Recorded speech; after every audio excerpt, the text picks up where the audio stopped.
Impossibles from Austin, Texas.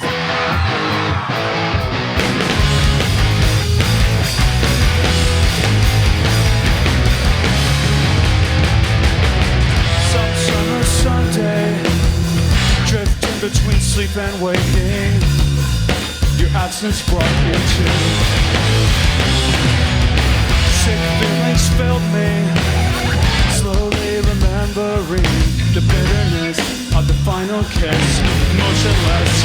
Never said goodbye when we gave in, but we don't mind. We never said goodbye. There'll be no end. There'll be no end. Stream of consciousness leads me to drowning dreams. Looking up, you colored frustration of knowing what it's like to breathe you in. Remember when never said goodbye when we gave in, but we don't mind. If we never said goodbye, there'll be no end. There'll be no end.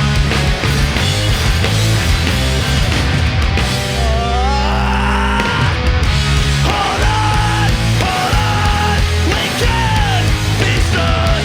Take it, fingers into victorless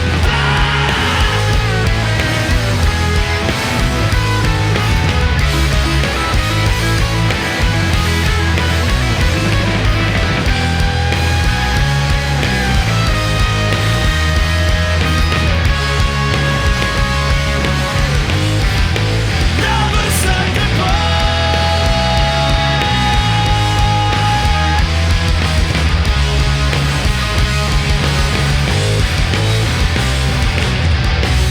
Thank you.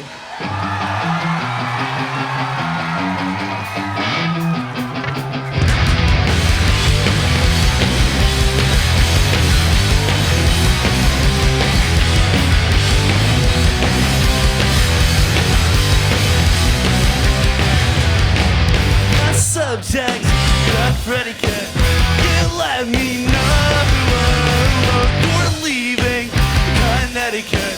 First flight tomorrow. I've been separated from you. I lost track of time and lost your truth. Dearly departed from you, and not to be split into. Come on! What more can I say? I don't have the words to make you stay. Sentences fall to break and break. Good God!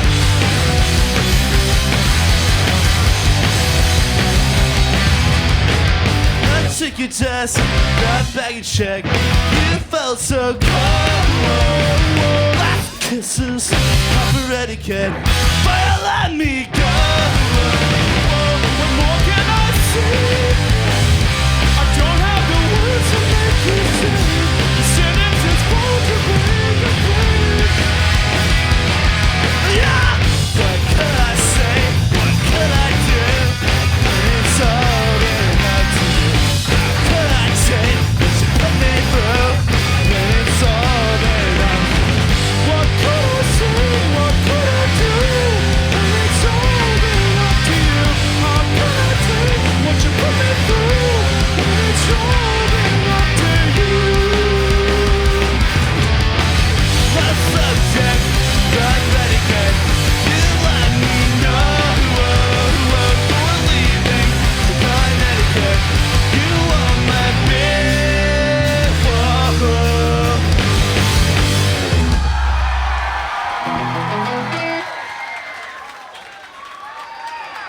Thanks, guys. Everybody, please be careful. We don't want anybody to get hurt. We're all really happy to be here.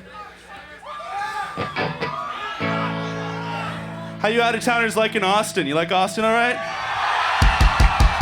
Fucking love this town. This one's called Back for the Attack. Maybe it's just my mentally firing synapses, but I think about nothing but you as time passes. I'm no home run hitter, but I'll still step up to bat. And now you know that's why I'm back. Back for the attack. Now they're with us. I return defenseless. Set the pain and lay with my Attention here, holding it together. Thought out every letter of every word and every sentence so carefully. Holding it together. Thought out every letter of every word and every sentence so carefully. It's not enough to live. It's not enough to live. Problems surface and they capsize our relationship. I now propose this expedition to salvage if the weather may start getting rough. Our China ship may be tossed, but I'll not be stopped by acts of God. I'll get you back at any cost. Now they're witness. I return defenseless. Set the pain and lay with my attention. Holding it together, thought out every letter of every word and every sentence so carefully. Holding it together, thought out every letter of every word and every sentence so carefully. It's not enough to live. It's not enough to wait. It's not getting what you want. It's wanting what you got.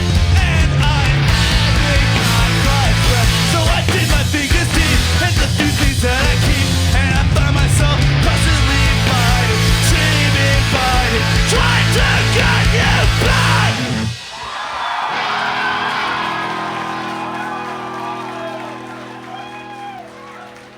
Thank you! Yes.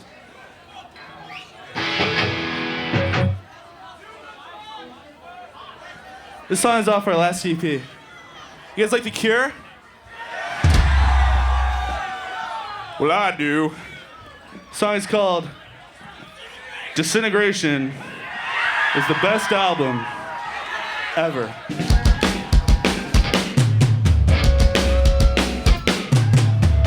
If you feel like drowning, I would drown with you. What I wouldn't do, I breathe my breath. Nothing comes easy, everything is hard. If we fell apart, I would fall apart. Yeah! They know not what we know we do. They cannot hold us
guys think of this guy back here? His name is Jimmy. He's in Recover, and he's the best fucking drummer I know. And I never say fuck, dude. I never drop the F-bomb.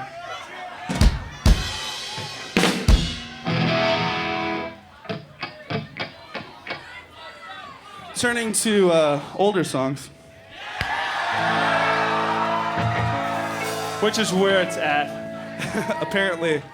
The song's called Widowmaker. Like a ton of bricks it hits before she finishes her sentence as the predicate predicts. I can see it coming from a mile away at 600 miles an hour. A surprise attack.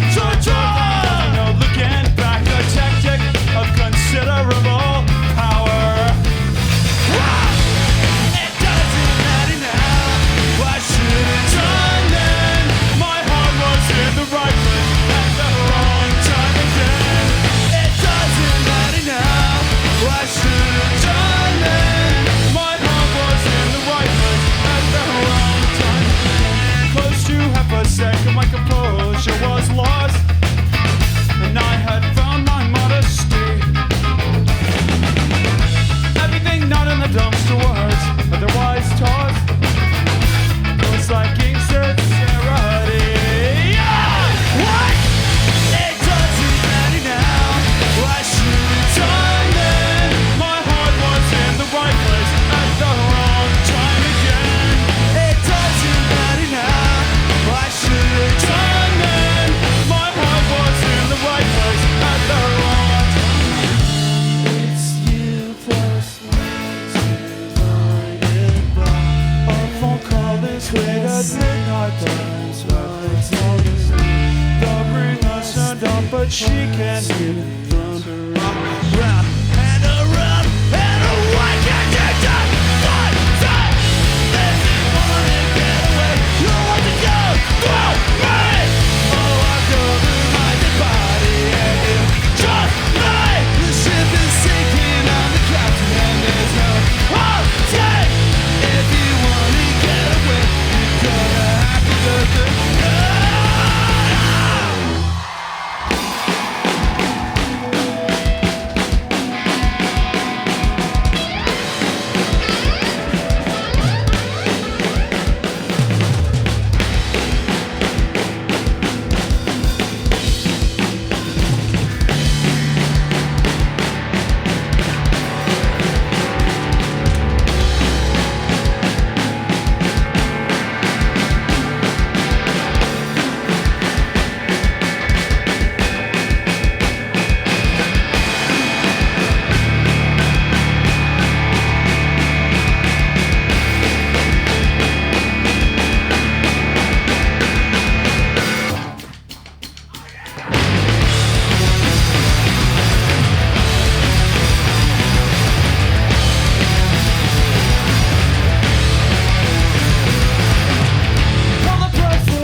is a part of me will always be above you.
another appetite, yeah. Push a knife into my back. It's so hard that it will right now.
Thank you.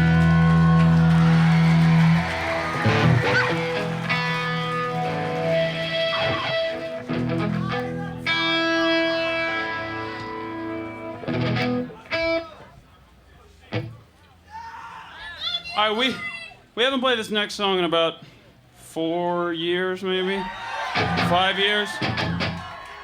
So, here goes nothing.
So, I wrote a song about my teddy bear one time.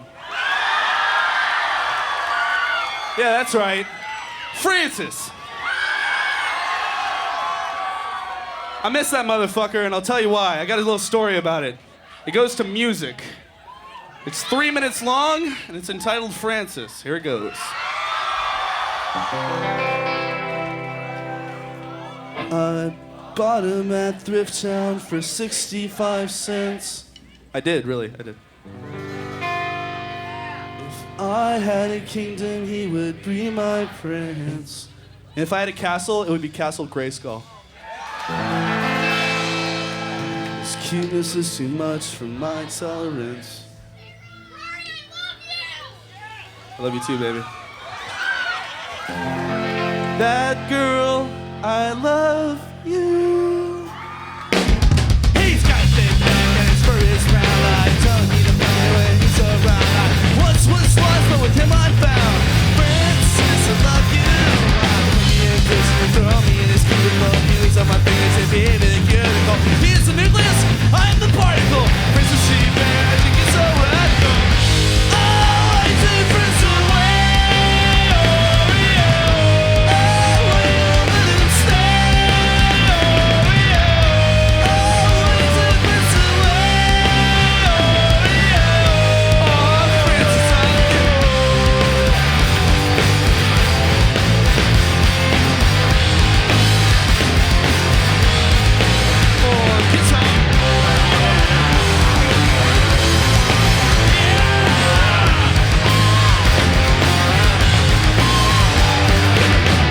Francis got a special kind of love. Well, I feel just right. It feels like a glove. I hope when I die that I see him up above. Princess to the one I'm dreaming of. Oh, bought him at the town for 65 cents. He's bigger than the artist formerly known as Prince. And I never make a joke at my expense. Francis, I love you. I gave it to a girl who's really sweet. Now, you know she's sweet on me. When I'm over, he's between the sheets. Francis, I love you.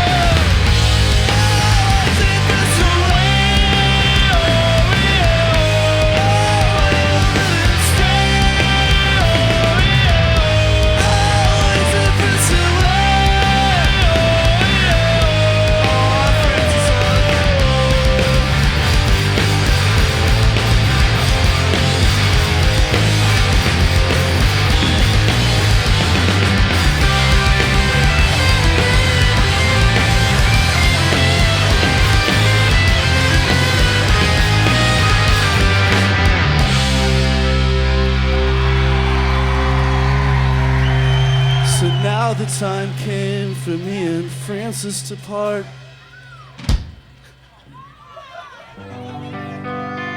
Come on, Francis. You needed to be like this from the very start.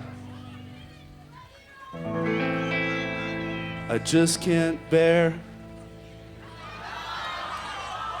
Stupid, I know, it's stupid. To give you my heart. Francis, I miss you.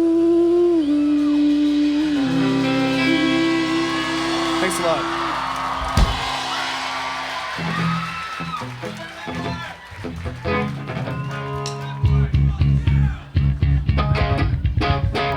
This is a Circle Pit song.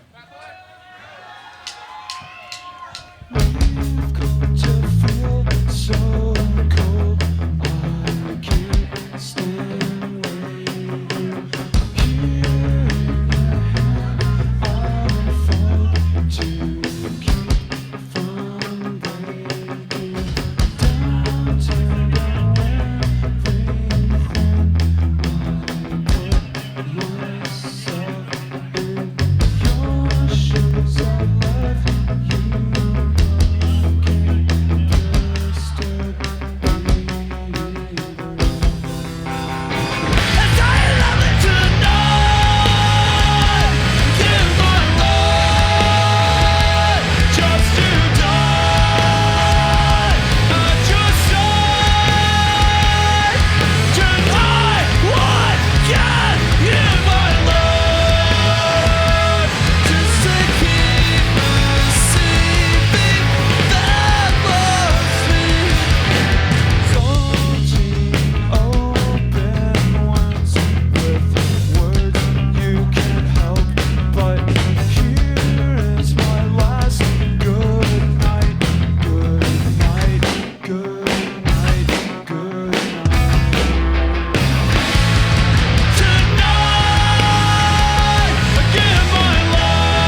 last lines for today. The tired words you're too tired to say.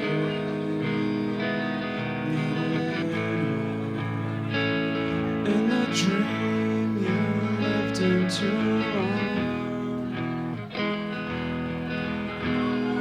A last chance good idea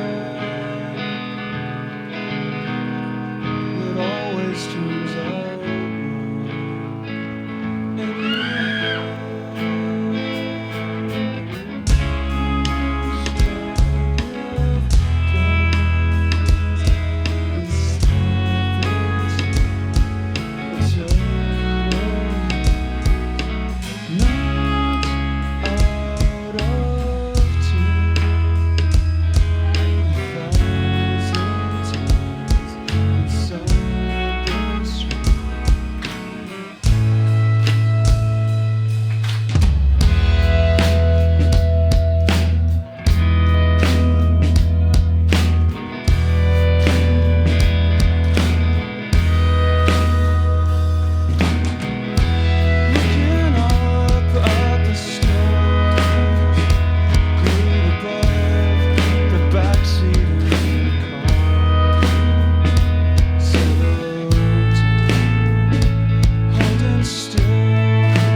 We'll be right back.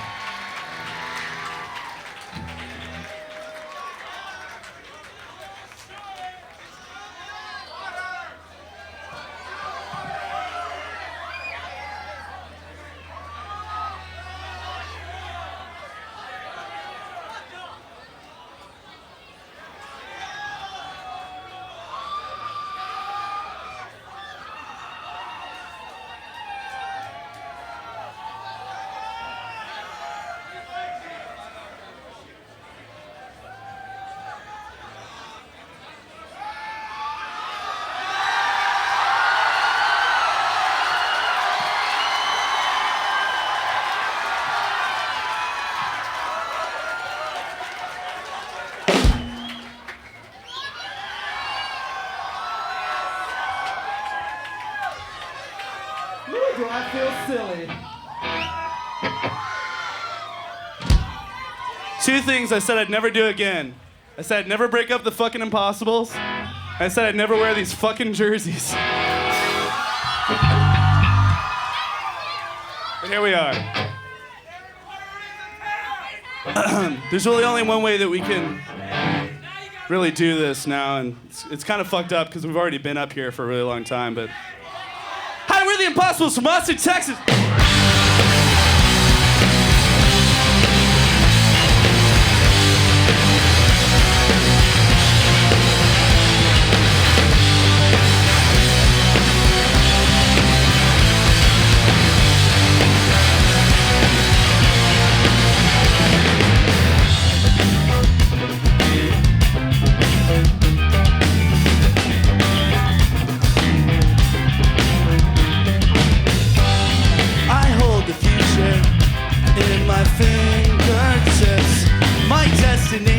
Races across her lips. It's no surprise, it's just what it predicts. My fate is sealed shut by the dust and then shape my money dead. And I pass it in gray and my future begins to suffer. I look not so good, most likely not my choice.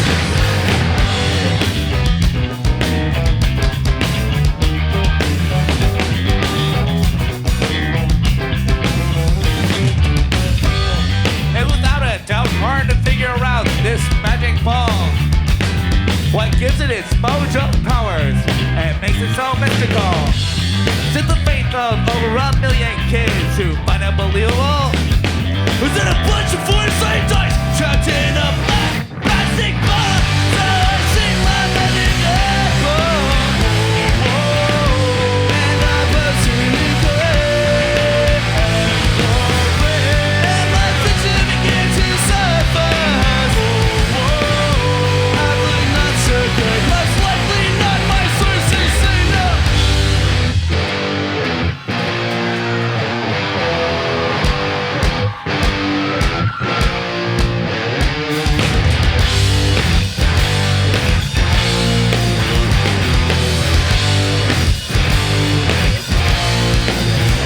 So I shake my letting it blow, and I burst into grace.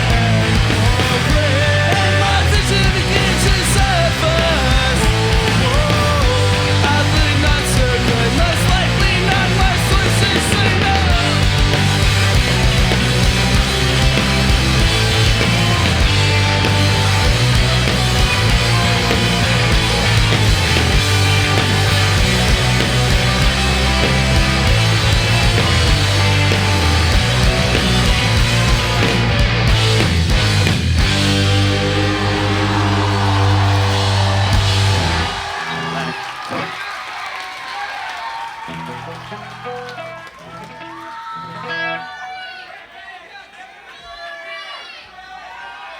Rory!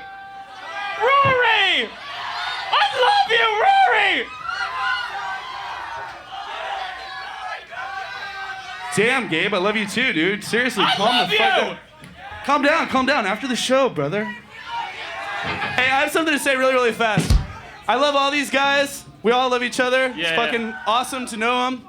I'm an only child. This is the closest I have to brothers in this life. Thank you guys for making... I didn't prepare a speech, but I mean, thank you guys for making my time in the Impossible. It was awesome.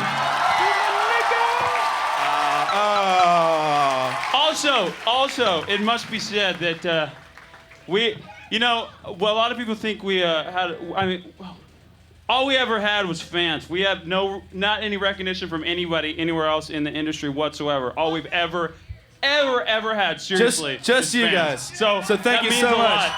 Thank you.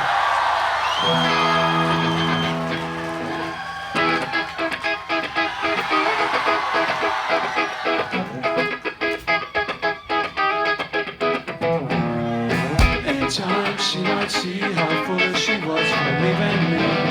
Might take a bruise or two before she won from my enemies. Running away, I guess you left my mind. Happiness wasn't so hard to talk about.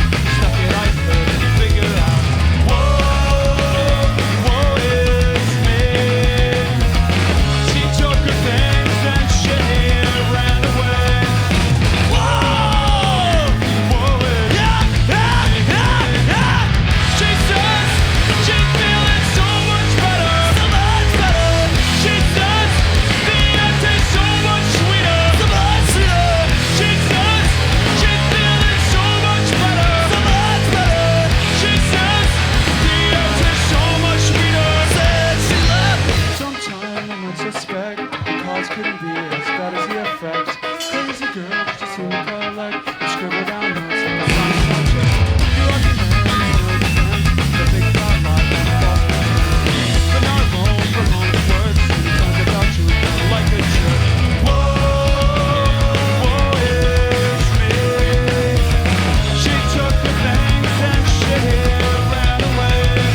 she might see how foolish she was for leaving me. Might take a bruise or two before she longs for my abuse. Running away is easy, I guess. You left my chest a hollowed out mess. Wasn't so hard to talk about stuff that I could figure out. Whoa, it's me. She took her things and she ran away. Whoa, She says she's feeling so much better. She says the end is so much sweeter. She says she's feeling so much better.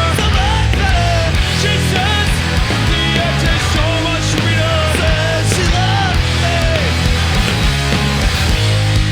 Says she loved me. Says she loved me. Said she loved me.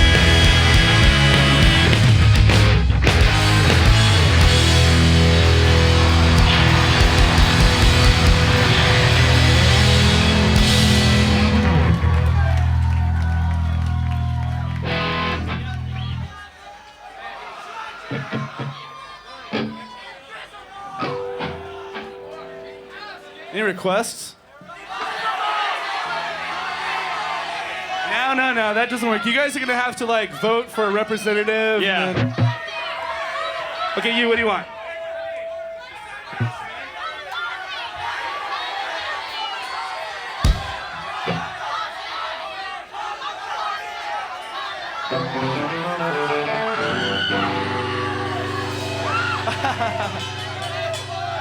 I think that song had a very definitive end earlier in the day.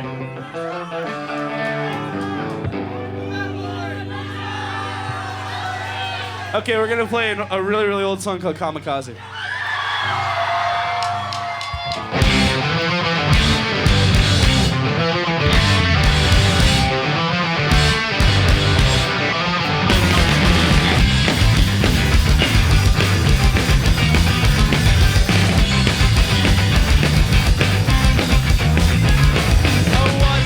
And it's crushing me to death, smashing in my mind, stealing my breath, pushing for the music, it's getting pretty loud, like the puppets are screwing in a dim broken crap. Puzzles is gone! Gotta take position, coming in low, on the count to your mission, falling in the right track, kamikaze, take it, mind the thing, kamikaze, kamikaze, take it, mind the thing, kamikaze,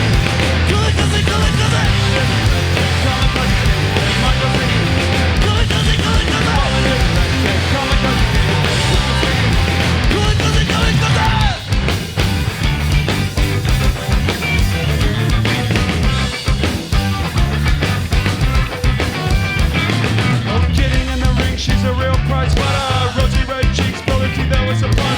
Load her up, cock her back, take aim and shoot her. Just like Caprice, she's a bad motor scooter. Hostels to score, pick it up, take position. Coming in low on a top secret mission. Falling in the right tick, kamikaze, take it. Michael taking over the head. Falling in the right tick, kamikaze, take it. Michael taking over the head. Falling in the right tick, kamikaze, take it. Michael taking over the head. Falling in the right tick, kamikaze, take it. Michael taking over the head.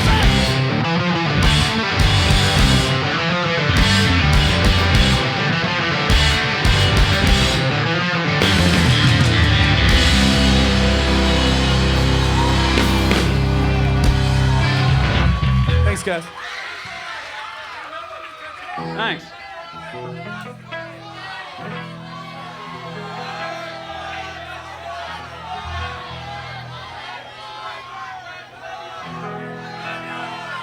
Man, I don't know what to do. I don't want it to end. I don't want it to end. This is like my one shining moment. After this, it's all downhill. I'm gonna go back to work at the fucking gas station.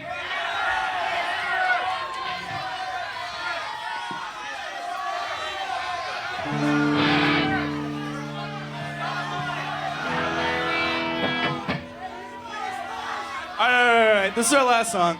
Thank you guys so much. You're fucking amazing. We love you. Thank you. Bye, everybody. See you in hell, motherfuckers!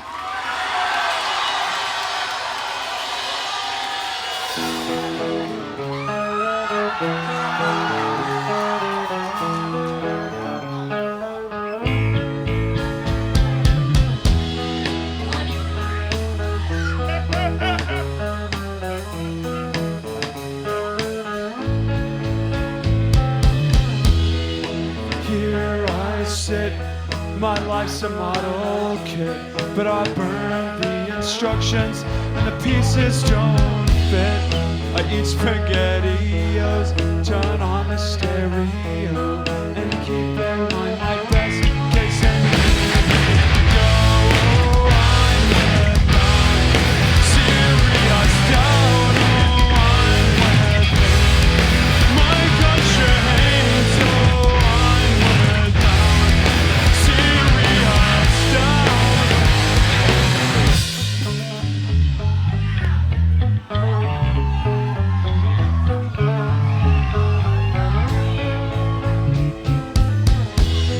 And it just clicked. The things that make me tick get thrown against the wall, and I keep what sticks. I wish with all my might that I had a cause to fight. I can argue with myself on this lonesome night. Oh, I'm without serious doubt. Oh, I'm without my country hates. Oh, I'm without serious doubt. I can't complain, loss less than gain, strive for progression. My future needs are all I need, gives me indigestion.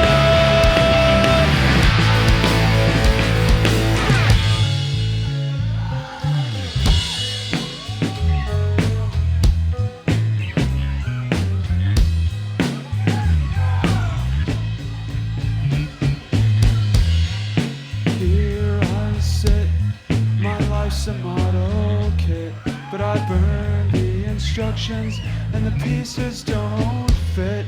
I eat SpaghettiOs, turn on the stereo, and keep in mind my best case scenario. Oh, I'm without serious doubt. Oh, I'm without my country hates. Oh, I'm without serious doubt. I can't complain, loss less than gain, strive for progression. My future needs are all I feed, gives me indigestion. Come on, guys, everybody, up in the air, everybody, every fucking body. Ready to pulse that shit?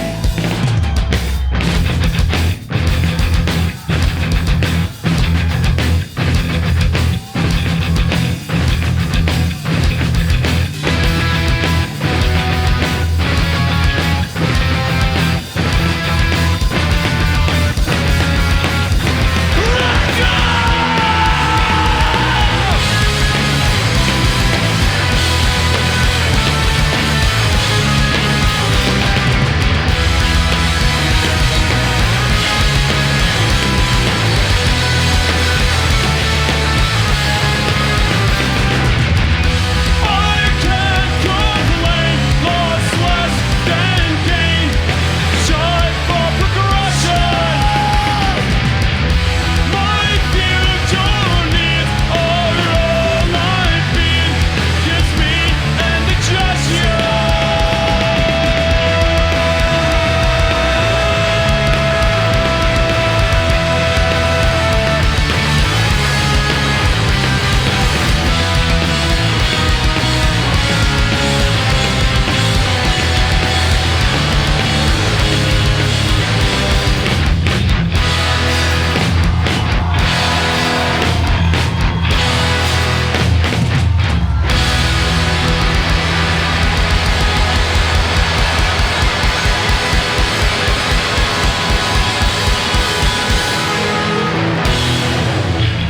Thank you, good night.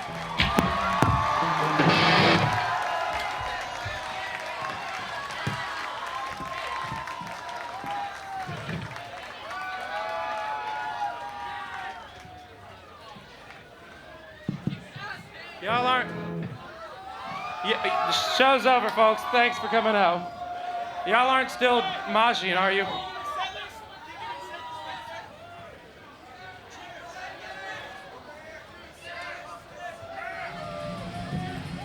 Hey, no, Tom! Somebody's shoe. Okay, everybody, there's posters for sale inside, limited edition posters. There's only a few left. There's merch from the bands. Calm down. Posters in sale inside. Merch over there. Show's over. Thanks for coming out. They're signed by the artist, not by the band. There may be some confusion there. If you want to get them signed by the band, check out the 7-Eleven on Lake Austin Boulevard.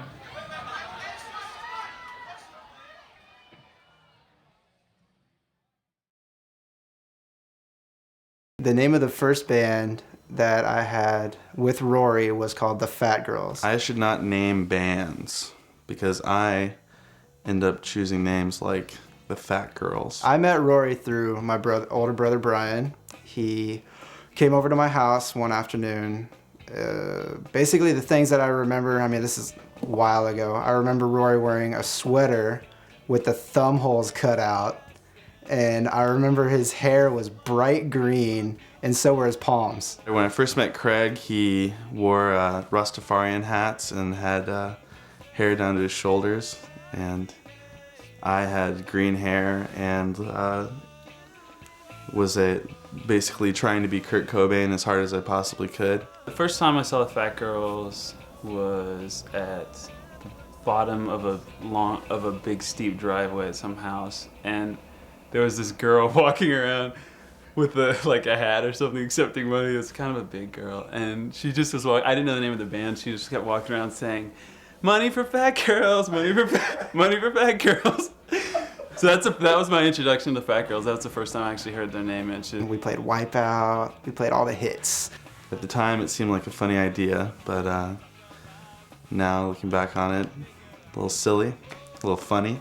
We played a cover of California Sun, and Pat had the best drum solo ever in it. We basically realized that we had gone from not knowing how to play to kind of knowing how to play, and at that point we had to find someone who kind of knew how to sing. And that's where Gabe came into the mix. Gabe was in a band called Loophole. They were a hardcore band, and they were much heavier than anything that we ever did. I played bass in a straight edge hardcore band. I was the one non-straight edger.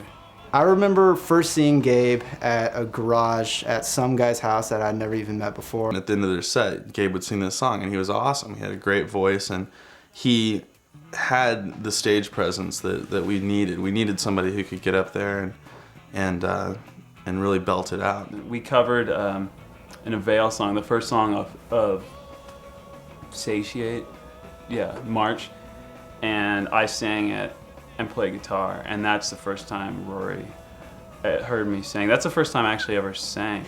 He basically was kind of like the singer character from The Commitments, like how you never thought that he could sing, but then when he could, it was just like whoa. We played with the Fat Girls at the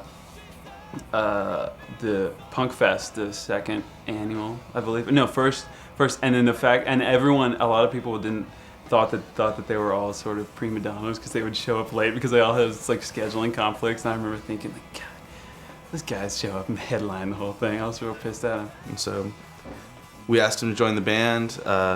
Luckily, he said yes.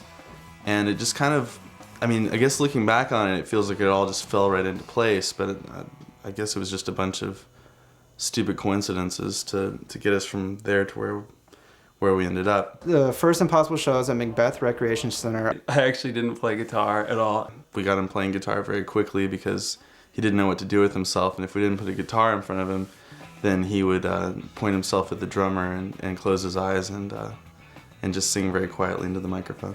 And he was turned around and facing Pat and singing the entire time with his eyes closed because he was incredibly nervous.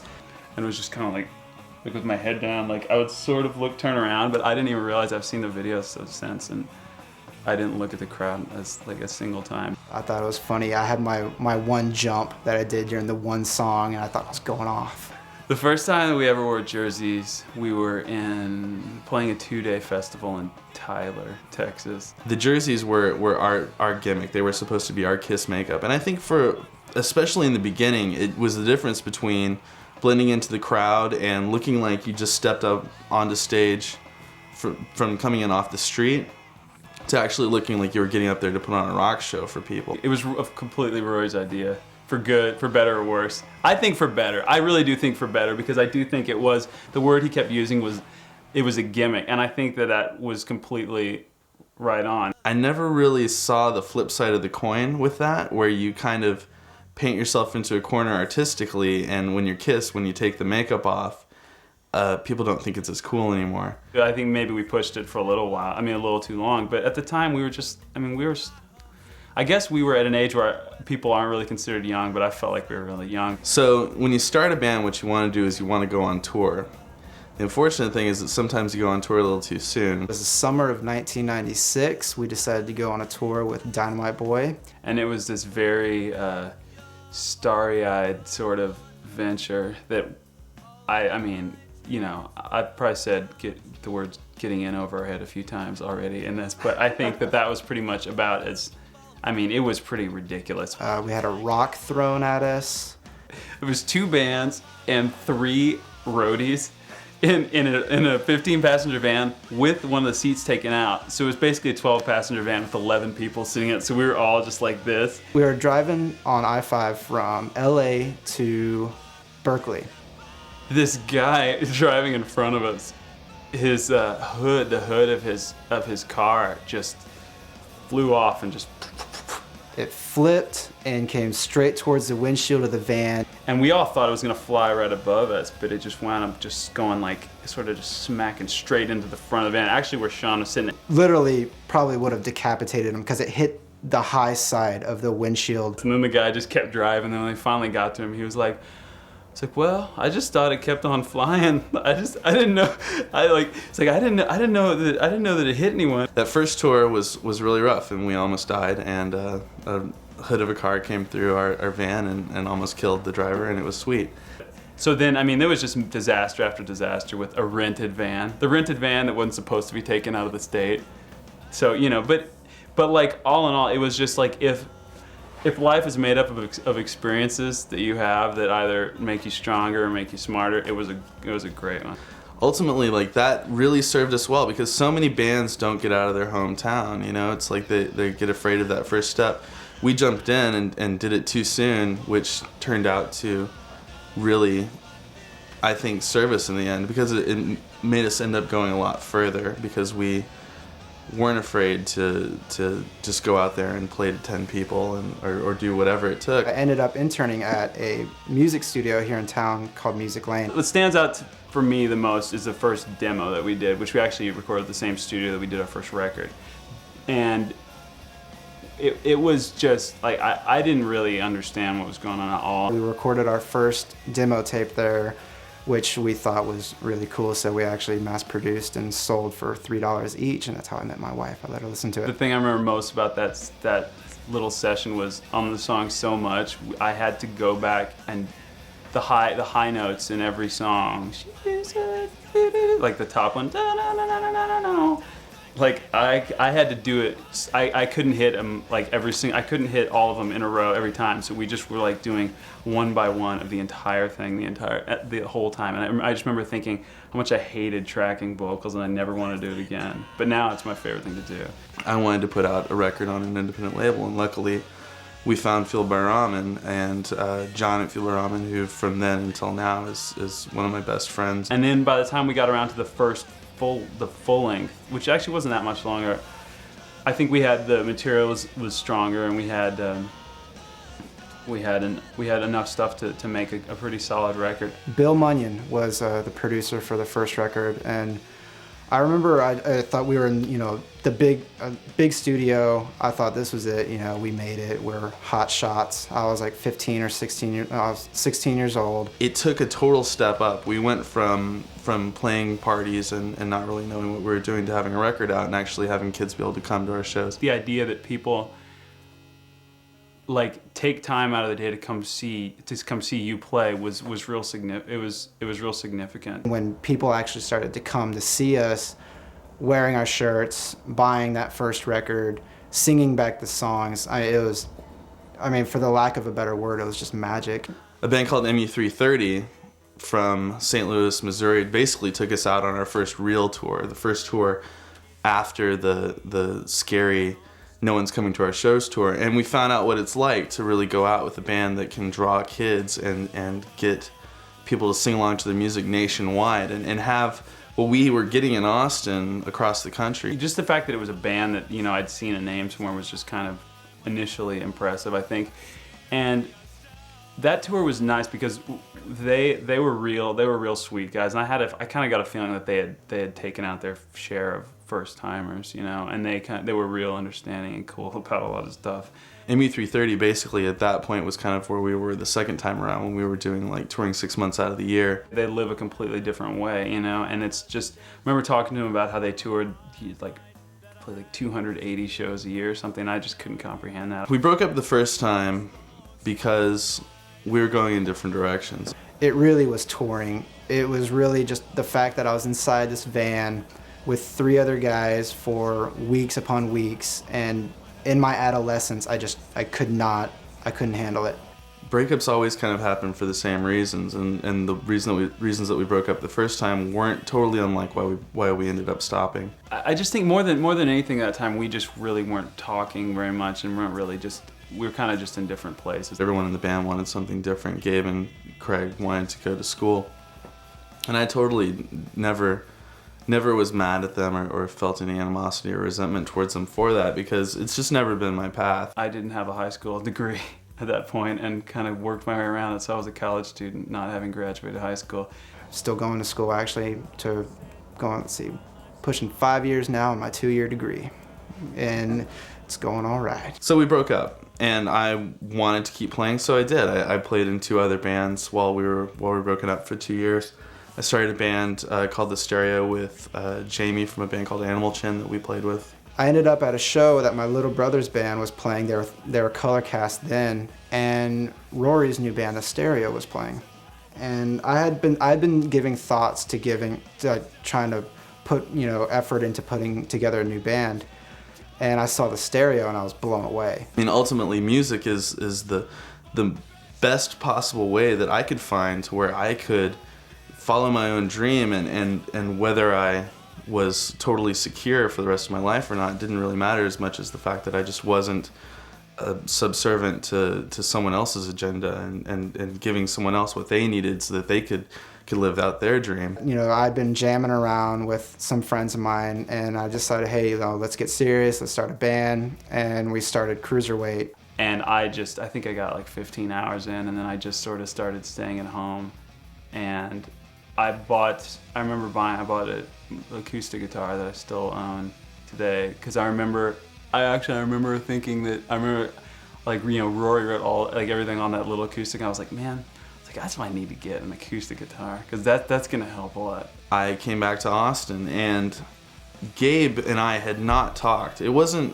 never really a sense of, there was no anger. It was just, we just drifted apart. After Rory wasn't in the other band anymore, he came and moved in with me, and we actually shared a 1-bedroom apartment, and it was a little 1-bedroom too, and it wasn't in the best area. Tiny little 1-bedroom apartment that really 2 people should never have ever lived in, but we did. We had 2 futons, and we slept in the same bedroom. That little apartment, we had there was a wall that had like 9 guitars on it. We just accumulated every single guitar between the 2 of us, or bass, 1 bass actually, Squire bass. Being into those close quarters, all of a sudden, it was like I had Gabe back in my life, and all of a sudden it made sense to start playing music again. So Rory and I, John at our label and at Fueled by Ramen was talking to Rory a lot, just because Rory had, worked with The Stereo on FBR also, and John just kept going about how impossible to get back together, and that's just what needed to have happen. That's what we needed to do. And really, the idea at first was just the funniest thing to both of us, and we just literally, for about a day and a half, just laughed and laughed and laughed and laughed. We would keep looking at each other, and we would both know exactly what we were thinking. The Impossibles are back together, and we would just crack up. We would not be able to stop laughing hysterically. And then just out of the blue, I get a call from Gabe wanting to know if I would rejoin, and half a second later, I was back in the band. I felt really invigorated to be working on music again that actually was going to be heard, you know, or at least I felt it was going to be heard by someone, by somebody, and it wasn't just me by myself. Going into Return for me was extremely exciting because we had written all new songs, and I thought all the new songs were great, and I loved playing them, and I loved the new direction we were going. And I was really, really excited. During the 2 years that we had been apart, I had kept playing and I kept doing music, and I'd really grown away from that original ska verse, heavy chorus thing that we had done on the first Impossibles record. And for better or for worse, I wanted to do something different.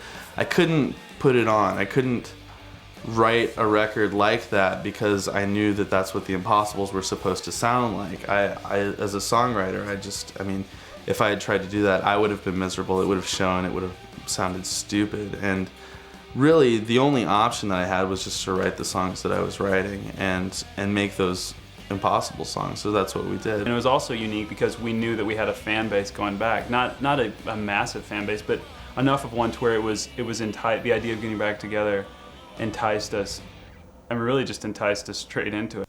We knew that in the time that we had been broken up, that we hadn't been completely forgotten because there was, you know, certain things, the internet and mail that I would get, like letters and things like that. We knew that at some places, especially Austin and Houston, that our shows were going to be a really good experience right away, and the idea that we weren't going to have to work from square one everywhere at least felt good. I never could have imagined that our first show back would be what it was. It was phenomenal. Top 3 days of my life, you know, I got married, my daughter was born, and the reunion show of the Impossibles. That was the point where we felt like, okay, well, we're gonna do this. I really, after that night, we were pretty much ready to go again, as far because just everybody showing. I mean, there were so many people there, and it was just, I mean, it just felt like there was just, like literally just like people falling out of the exits because it was so crammed. I mean, you just couldn't even stand up. Getting on stage in front of those kids, having them yell the songs back at us so loud that we could barely hear ourselves, it was amazing. It was by far the coolest experience on stage I've ever had. I remember saying over and over again, I was like, I just want every show to be like that one. To this day, that first show back, I mean, it's singular in my life of experiences. Just think about it and smile. Great night. Being on tour would be unbearable without bands like Grade, Ultimate Fake Book, River City High, bands that we would go out on tour with, and basically for 4 to 6 weeks they're your best friends. And those bands do the hardest job that you could ever imagine. That sounded totally fucked up. The hardest job you could ever imagine is being my friend for 4 to 6 weeks. It was actually kind of a relief to get back on the road in a kind of weird sense because I'd really kind of missed it in a way, and it was a lot of fun. I had a great time. Yeah, I mean, there's a lot of bands. It's almost like, I remember when we were doing our last show and we were first talking about like wanting to maybe bring in bands from out of town and stuff. It like just like ideal list for the bands for the show, and I couldn't narrow it down enough. There were so many bands who I just wanted to hang out with again, you know? The thing that happens whenever you start a band when you're 17 is that you're in a band that has that much history, that's together for that long, even though we were broke up for a while, is we've kind of painted ourselves into a corner artistically, and the point that I had come to and that some of the other guys in the band had come to is that you really start to feel like you're haunted by the history that you've got. I think we could have kept stretching the Impossibles and dragging it in new directions, but every time we would have taken a turn, it would have been one more turn away from what one group of people liked as our band. So really, it just felt better to leave it as what it was. The first time that we broke up, there was like a kind of a period where we had a last show, and then there was another last show, and we had already been broken up for a while, and it was kind of awkward, and it always felt unfinished. Like, I think maybe part of the reason that we ended up getting back together is that we broke up at such a weird time in our development, and then it never really felt final. Basically, I really enjoyed the fact that I was getting another chance to play one last show in Austin, because I really thought that if we went out with a bang, people would remember us, and I thought we did just that. It felt really good and really final, and it was much less like, I hate all the other guys in the band, so now we're breaking up and this is it, and much more like goodbye, like thank you, goodbye. The bass throw in Get It Got It Good was actually all my little brother Ross, the person who catches the bass and plays the bass. That was actually all his idea. He was trying to convince me to go out in the front yard of my parents' house and throw the bass around, so he would get the specs down to catching it. But that was all his idea, and I never said yes and I never said no. He just happened to be right there during that one part, and I looked up at him and he was looking at me, and it just happened. Jim, who played drums with us at our last show, was the drummer for Recover, and who was a band who we've known since they were literally like this tall. At least Ross. Dan was like about that tall. But we there and he just pounds the drums like almost nobody else does, and it was the absolute right choice for our last show, and it was good, and it worked out well. I think it was a hell of a favor of him to play on the last tour and the last show. And he did a hell of a job. He played 3 shows that day, and just I have nothing but good things to say about the guy. We played once during the day too, and this kid jumped on stage and wouldn't leave, so I shoved my tongue down his throat. But anyway, I recommend that to anybody who has a hard time getting someone off the stage. It probably isn't good if you do it to a girl or to a big tough guy, but to a little 16-year-old, I'm sorry if that guy isn't 16. I had a lot of fun. I really did. I had a lot of fun, and that's basically when people ask me about the Impossibles now, and I always tell them about the last show, because I think it was up there with our reunion show. Everything about the whole experience was nice. There was never anything that ever felt sad. I think at that point I was ready to just kind of wrap it up a little bit. The finality here feels much more peaceful to me, and I'm glad. I'm really glad that we had this band, and I'm really glad that we made these songs and recorded them on records and made this DVD, and everything that we did I'm very proud of, and I think it's awesome that we got to share that with the kids at this show, and that we get to share it with the people who watch this DVD. The entire time the band was going,